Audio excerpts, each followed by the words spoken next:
Action ન્યૂઝમાં આપનું સ્વાગત છે। શ્રાવણ માસના પ્રથમ શનિવારે વડોદરાના હઠીલા હનુમાનજી મંદિરમાં વિશેષ પૂજન અને ધૂન યોજાઈ। આજે વિક્રમ સંવત 2081 ને શ્રાવણ સુદ બીજને પવિત્ર શ્રાવણ માસનો પ્રથમ શનિવાર છે, ત્યારે સમગ્ર હનુમાનજી મંદિરોમાં વહેલી સવારથી ભક્તો હનુમાનજીના દર્શન અને પૂજન કર્યા છે। ત્યારે શહેરના સુરસાગર તળાવ પાસે આવેલ પૌરાણિક શ્રી હઠીલા હનુમાનજી મંદિર ખાતે હનુમાન દાદાને વાઘા ધારણ કરાવવામાં આવ્યા હતા। સાથે જ નાળાછડીના હિંડોળા દર્શન ભક્તોએ કર્યા હતા। અહીં રાત્રે હઠીલા હનુમાનજી પરિવાર દ્વારા સુંદરકાંડના પાઠનું આયોજન કરવામાં આવ્યું છે।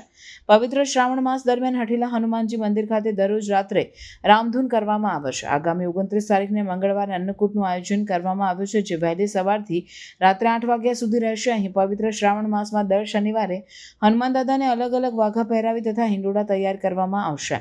અત્રે ઉલ્લેખનીય છે કે શિવ મહાપુરાણ અનુસાર ભગવાન શિવના ઘણા અવતારો છે, જેમાં અંશાવતાર તરીકે શ્રી હનુમાનજી રુદ્રના 11મા અવતાર કહેવાય છે।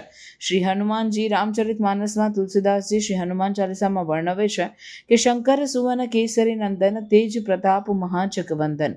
શિવ મહાપુરાણમાં શતરુદ્ર સંહિતાના 20મા અધ્યાયમાં હનુમાનજીના ચરિત્રનું વર્ણન છે। મહર્ષિ વેદવ્યાસજી લખે છે કે વિષ્ણુનું મોહિની સ્વરૂપ નિરખીને શિવમાંથી એક તેજ પ્રગટ થયું।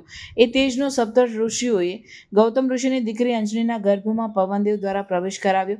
જે અંશ વાનર રૂપે ચૈત્ર સુદ પૂનમના દિવસે જન્મ લીધો તે હનુમાનજી। આજે પવિત્ર શ્રાવણ માસના પ્રથમ શનિવારે વિવિધ હનુમાનજી મંદિર ખાતે ભક્તોએ સિંદૂર, કાળા અડદ, કાળા તલ, ચમેલી, સરસવના તેલ, આંકડાના ફૂલોની માળા, ધૂપ દીપ સાથે હનુમાનજી મહારાજની પૂજા કરી હતી, દર્શન કર્યા હતા। સાથે જ હનુમાનજીને કષ્ટ દૂર કરવા, અધિવ્યાધિ ઉપાધિ દૂર કરવાની પ્રાર્થના કરી હતી। જે લોકોને શનિની સાડા સાતી ચાલતી હોય તે લોકોને હનુમાનજીનું પૂજન કરવાથી ઘણો લાભ થાય છે।